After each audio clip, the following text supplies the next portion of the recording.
gathered together, and frequently we had Sunday school before the minister arrived. But sometimes we had to, the schedule was different, and we'd have gather, and we had about 15 minutes before the minister would get here.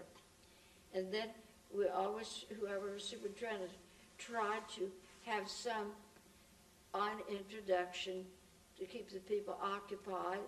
And if there were children, we frequently tried to have them doing something before. When I was senior in high school, we had programs then in summer. I remember about coming out of the choir, walking on the stage and saying, "I'm youth, that flaming essence of pulsing life and eager hope that animates all who are not old." I can remember that very well, you know. And that's one of the last programs, though, that I remember having been in. When the church was being remodeled,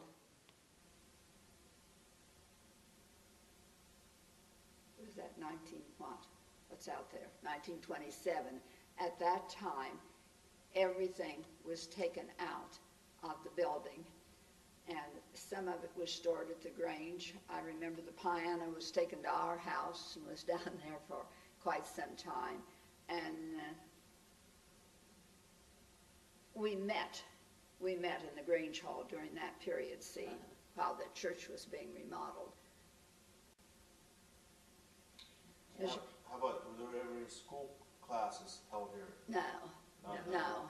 Even The Grange, when it came to reunions and that type of thing, the Grange Hall was always open for that. I guess we always thought the sanctuary was special, and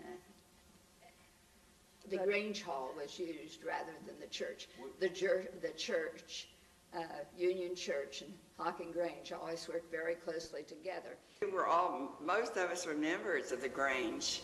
At that time, it was a very large Grange, active. We had a food booth at the fair and made a lot of money and put the addition on.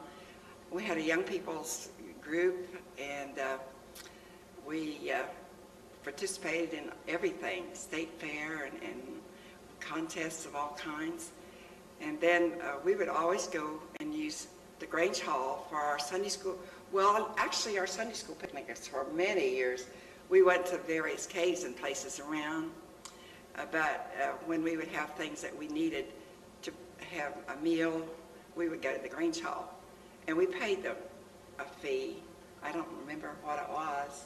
Very little, like, $5, $10, something like that. It wasn't very much. We had a young people's group here too, and we used to, Faith and I used to have breakfast on Easter Sunday for them down at the Grange Hall. So Grange Hall has always been very much a part of this church, hasn't it, over the years.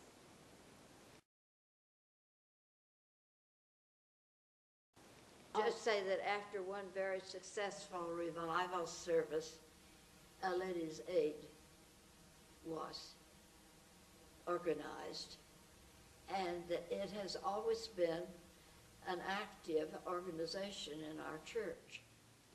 Ladies' Aid in the Methodist Church is a United Methodist Women's group, but our church is so small we don't have enough people to be officers, and it costs money because you have to pay so much for membership into the home organization.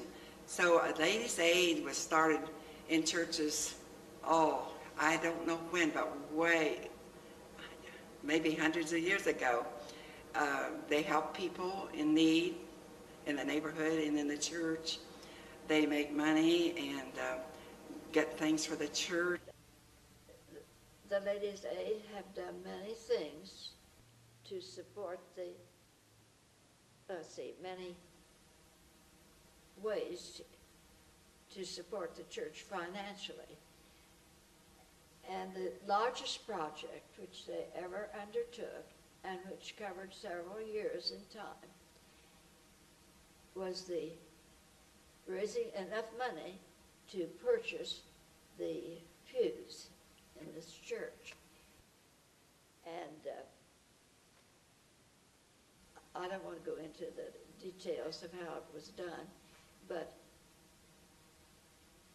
every month, a different person would have a project to raise money. It took lots of projects to raise enough money for these pews.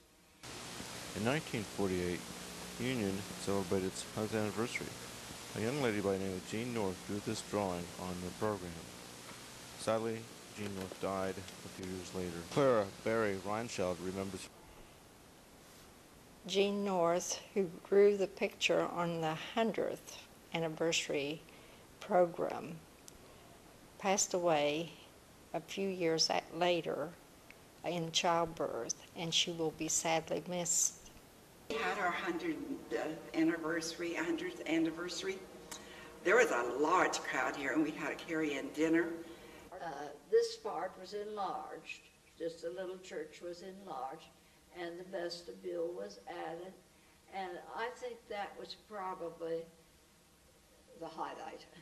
yes, from that on, well,